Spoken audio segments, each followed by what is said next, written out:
Good day, folks. This is Greg Judy, Green Pastures Farm. Today, the boys are rolling up the single wire paddock division, and the sheep are getting ready to come through. Some of them, anyway.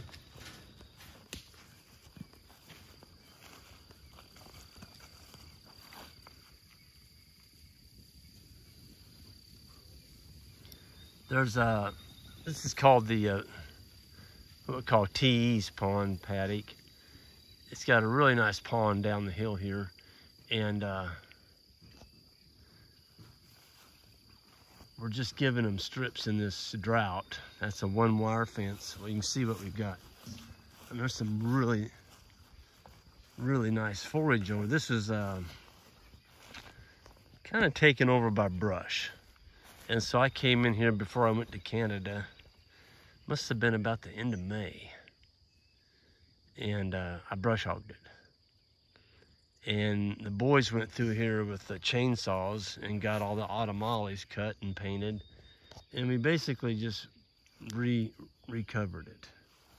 It was almost, some of this was getting pretty woolly down in there. But you can see there's some pretty good forage in here. For sheep, a lot of leafy stuff, a lot of ironweed. There is this one. I think this is, no, that's ironweed. I thought it was perilla mint for a minute, but it's not. We do have some perilla mint on this paddock, but not up here. Man, we got a good dew last night. I mean, see, my shoes are wet, but it's dry, folks. I mean, it's just, you can see the ground.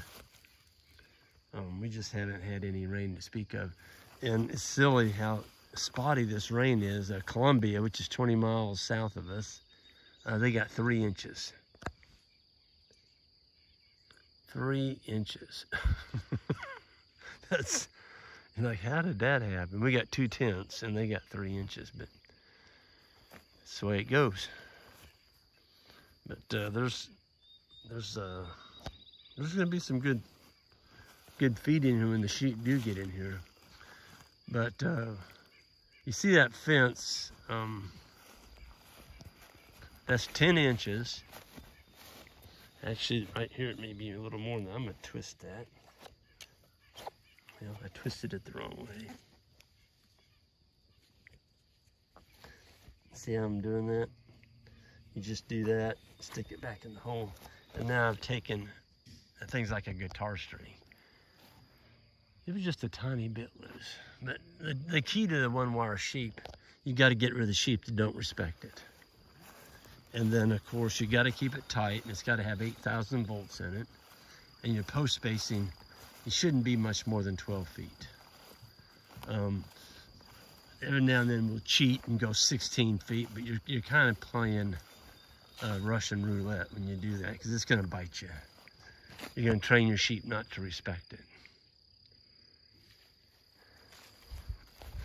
I mean, them sheep are going to have some pretty good eating on there.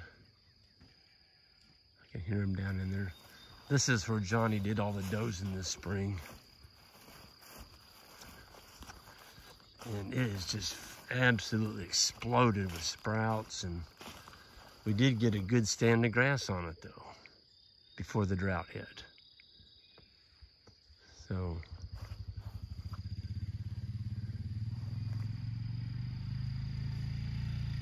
it's such a lovely morning. This is the time to be out with your livestock. It's coming up to the 3rd week of July, and folks, it's 95 to 97 every single day, and it's just not fun to be out. Here it is. Here's perilla. Oh yeah, you rub that in your fingers. But it's got a really nice bloom on it, and we noticed the moth hummingbirds were on this, just absolutely hammering it. Bumblebees, honeybees. Now the blooms have went the other way now, but boy, when they first came out, they were just covered with pollinators. So that is, I don't like perilla mint. It is a species. There's one. It's got all the flowers on it still.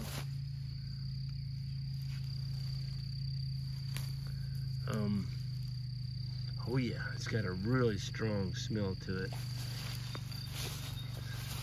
I'm tickled to death the way this looks. We haven't had animals on it since this is coming up to the 3rd week of July, and we haven't had animals on it since the last of May. So June, it's had about 60 days with no rain to speak of. Well, 2/10 here and 3/10 there. We've had more rain at the house, which is 1 mile straight north of here, than they have here. I remember we got a 1/2 inch, and I drove over here, and the roads weren't even wet. They didn't even get any of it, so it's just the way it is. You know, our friends that build the baling roars, Reject Ranch, Kendall and Amber, they got they got 2 inches the other night, and they just hadn't got a rain at all, and they got 2 inches. And same storm system came through here that gave us 2/10. So it's a trading thing. Sometimes you get it, sometimes you don't. This is the love grass. I don't like it, but I do like it in the summertime. It doesn't make very good winter feed at all, but right now it's a warm season and it's cranking with no rain. I mean, look at it.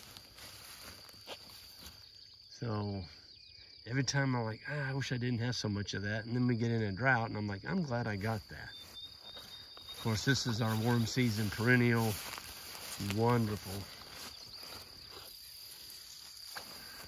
That's Indian grass. Yeah. Kind of like that. Don't see, there's a few clumps of it out here. But mainly it's the love grass and all these forbs. I'm gonna call it forbs. There's lots of forbs in here. So this had been taken over by blackberries. The blackberries had taken this whole side right here, and I mowed it. And of course you can see, see, we painted those, and that's autumn olive. We got them. I mean, look at that. You don't see any sprouts coming off of them. But I'm pretty liberal with it. When I paint them, I don't want to do it twice. I just don't. I don't want to do it twice. But I came in here with the grapples and moved the really big stuff. And the rest of it, I just brush hogged. When I brush hogged, I chopped it up. Ran right over it. And that was one way to mulch it, you know, right into the ground. You can see the blackberries are coming back again, but we're going to put sheep on this, and they're going to put some pressure on those blackberries. So between the sheep and the cows and an occasional brush hog, and we hadn't brush hogged this ridge for, I think this is our 3rd year, and you could tell it. I mean, it was starting to go back to woody type stuff. Just gonna see. Oh yeah. Yeah.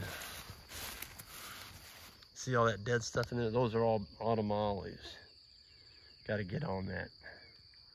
Get the grapples over here and gather all that up too. But got to do it when the ground suits you. I mean, you don't want to come in here when it's wet. There's some more Indian grass.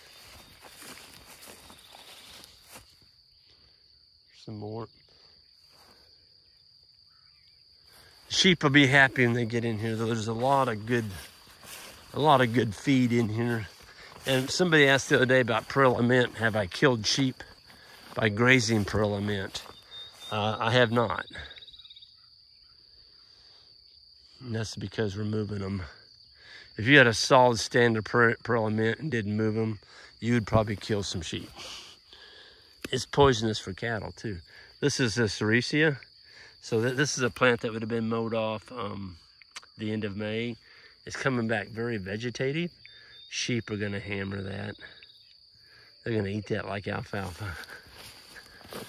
So sericea is an issue if you let it get too tall and rank.